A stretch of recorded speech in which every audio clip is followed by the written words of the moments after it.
नमस्कार दोस्तों। आज की कहानी है विक्रम बेताल की 13वीं कहानी, जिसका नाम है अपराधी कौन।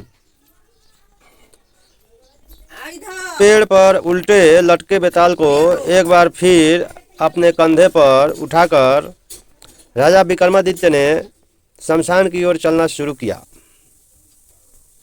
तो बेताल ने एक नई कहानी शुरू कर दी। बेताल बोला, एक बार की बात है, बनारस में हरिस्वामी नाम का एक ब्राह्मण रहता था। उसकी पत्नी बहुत सुंदर थी और उसका नाम लावण्यवती था। लावण्यवती का रूप इतना सुंदर था कि कोई भी पुरुष उस पर मोहित हो जाता था। एक दिन लावण्यवती अपने घर की छत पर सो रही थी। जैसे ही आधी रात हुई, एक गंधर्व कुमार आकाश मार्ग से उड़ता हुआ जा रहा था। उसकी नज़र लावण्यवती पर पड़ी तो वो उसकी ओर आकर्षित हो गया। गंधर्व कुमार लावण्यवती को उठा कर ले गया। हरिस्वामी ने सुबह उठकर देखा तो उसकी पत्नी गायब थी। हरिस्वामी के लिए यह बड़े दुख की बात थी। वह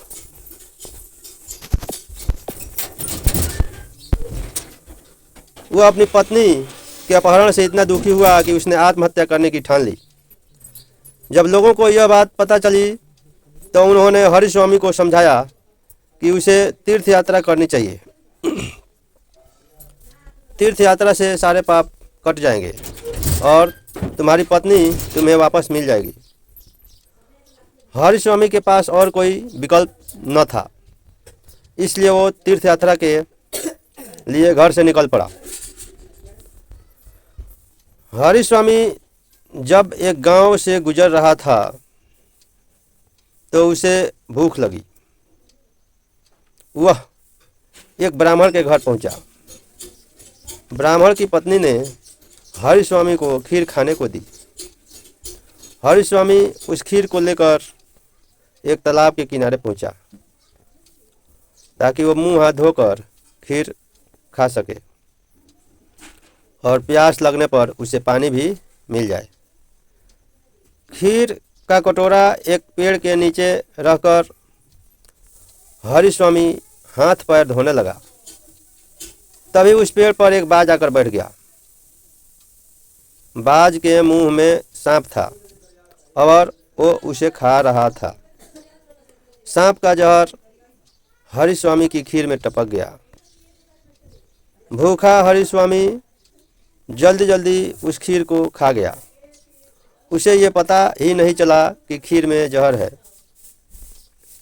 जहर हरिस्वामी के शरीर में फैल गया और वो तड़पने लगा। हरिस्वामी दौड़कर ब्राह्मण की पत्नी के पास आकर कहने लगा कि तूने मुझे जहर क्यों दिया,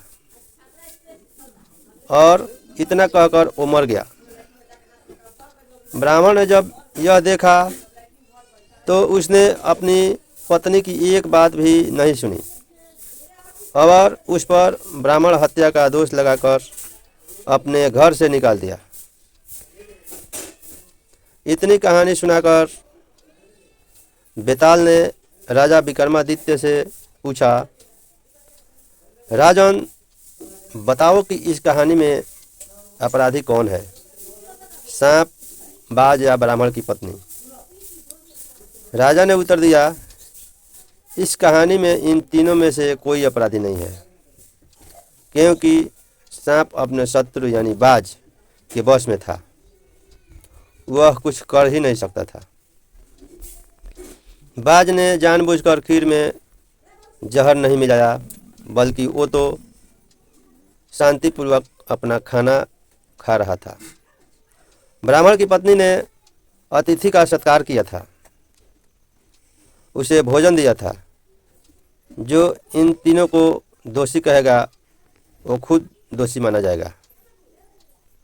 इस कहानी में अगर कोई अपराधी है तो वो है ब्राह्मण, जिसने बिना विचार करे और सच्चाई को जाने बिना अपनी निर्दोष पत्नी को बेघर कर दिया। बैताल बोला, राजन आपने इस बार भी बिल्कुल सही जवाब दिया है। इतना कहकर बैताल फिर से उड़कर पेड़ पर जा लटका। राजा विक्रमादित्य उसे पकड़ने के लिए उसके पीछे भागे। कहानी से सीख, हमें बिना जांच पड़ताल किए कोई भी बड़ा निर्णय नहीं लेना चाहिए। अगली कहानी सुनने के लिए चैनल को सब्सक्राइब करें, वीडियो को लाइक और शेयर करें और कमेंट में बताएं कि ये कहानी आपको कैसी लगी। धन्यवाद। Thank you for watching.